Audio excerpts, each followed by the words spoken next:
That's one of the things out here in West that's nice about hunting. There's a lot of rolling hills, canyons, and those mule deer would like to bed down in there in the daytime. So idea is to get up high, walk these ridges, find where they are, locate them, work on them, and see what goes down. I wanted to find a certain class of buck. We saw, I don't know, 4 or 5 bucks the first morning real early, and just not quite what we were looking for. I don't know where those guys went. They were on this ridge back here. Knowledge is really the key to success, and Bill's got that. He knows the lay of the land. He knows the habitat that these deer are going to go into. He knows the deer, and it paid off for me. They get to go and enjoy this kind of stuff. So I know Bill spent a lot of time over the last 35 years. He really knows the land. He knows the deer inside and out. They'll feed through these sagebrush flats in the morning, heading up to their bedding areas. We'll go through the quakies a little bit, the quaking aspens, see if we can find some bedded, but primarily we'll be spot and stalk.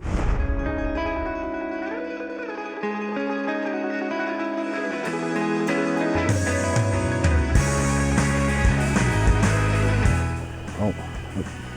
Yeah. See his rump. Yeah. Let's take a closer look at him.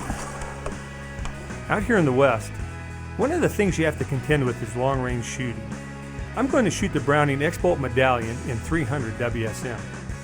Should be a good gun. It's a good cartridge for that long-range shooting, and I'm really excited about trying this gun out. Yeah, he's a pretty good buck. He's a little on the young side. Let's go find a better one.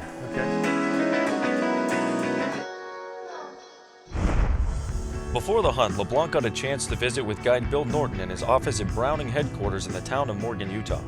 And while LeBlanc was there, Norton showed him what the true potential of Utah mule deer can be. That's a monster. Yeah, he was a white buck I shot on the desert years ago. 36 and a half, and then this one was... Yeah, there's the deer. Wow. What did that thing score? He netted 210, typical Boone and Crockett. Gross just over 219. A long time ago, 1970s when I shot him. 210, that puts him top 25. Yeah, top he is now.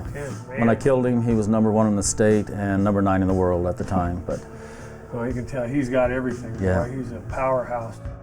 Hey, I've been having a great time. Bill has really been showing me the time of my life. Things here are just spectacular. A lot of times you go on a hunt and the problem is you get there, your guys don't know any more about it than you do. They showed up 2 days and they go, well, we hope to think this canyon's good. That's not the case here. Bill's grown up here. Bill knows this country just like the back of his hand. So it's just going to be a matter of time till we get us in the right place and see the right buck that we're going to try to take.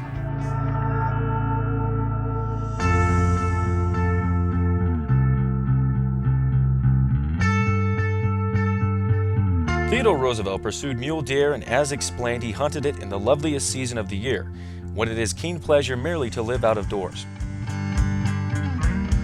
The native mule deer has an alertness and wariness honed by thousands of years of being stalked by coyotes, wolves, bears, and especially cougars. It's a browser that can survive on hundreds of different kinds of plants and shrubs, depending on the area and season. And a big buck can reach to over 300 pounds. It needs less water than a whitetail and can survive temperatures that range from 120 above down to 75 below. It has the wind and stamina to run for miles at 20 miles per hour and is capable of bursts of speed over 35 miles per hour. All this and more make the mule deer the true deer of autumn. Mule deer is the only deer in America that has this unique escape method. They call it stotting, bounding around.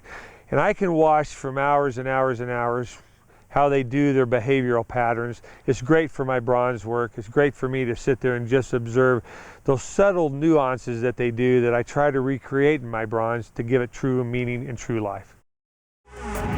The sun's breaking over Utah's ridges and canyons, and artist and hunter Stephen LeBlanc and guide Bill Norton are looking hard for mule deer. we'd hiked over to this one canyon that I knew deer were always going through. They come from a sagebrush flat, get into the west side to where they can, and down on the bottom of the canyon to where they can get a little shade. He's usually not by himself over here, but there's another little buck over here. The last time I came up, he was with 3 other bucks. Bill, there's a couple deer down here by the water. There's a couple deer down there, Bill. Oh yeah. Down by the water hole. Yeah. I think they're both, yeah, they're both bucks. The back one looks pretty good. Looks like they're heading. Looks like they're going to try to head up. We need to bed up in there somewhere. Yeah, we need to get around this hillside, and I think they'll feed right up to us. The sun's coming up, and they're going to want to be on the shady side, so we'll slip over this cliff, drop down around the side, and I think we'll have a good shot at him. They're going real slow. They're just feeding. We have plenty of time, but we can get over there. Oh, okay. Okay.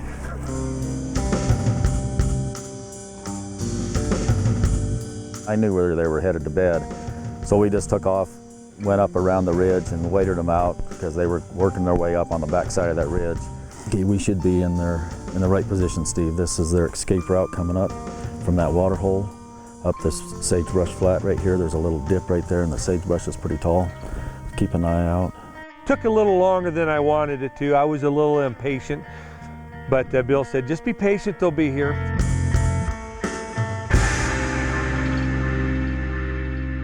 They got there, but had a lot of trouble seeing them. Sagebrush was about 42 to 48 inches. Bill, there's their horns.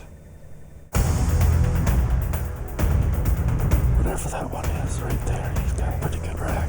The one's right behind the yellow bush. Yeah. The other buck is about 20 feet to the right. Get ready, let's let him come up a little further.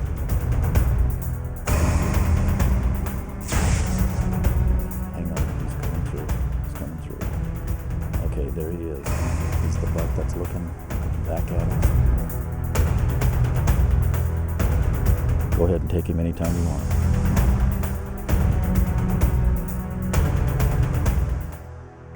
Take a shot anytime. Okay, here goes.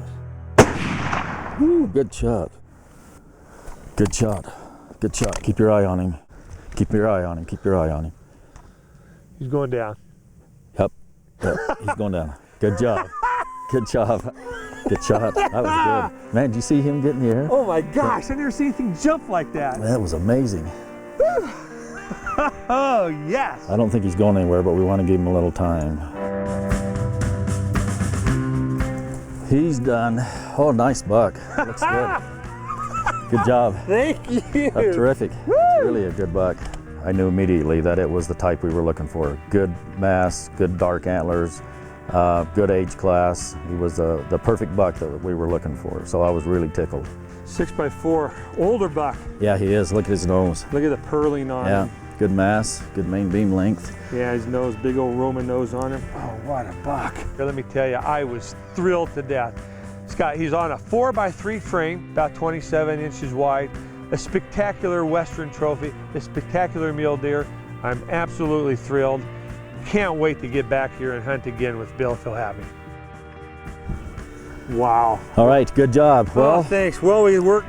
I thank you, my friend. I thank you it's a very pleasure. much. Had a great time. Great.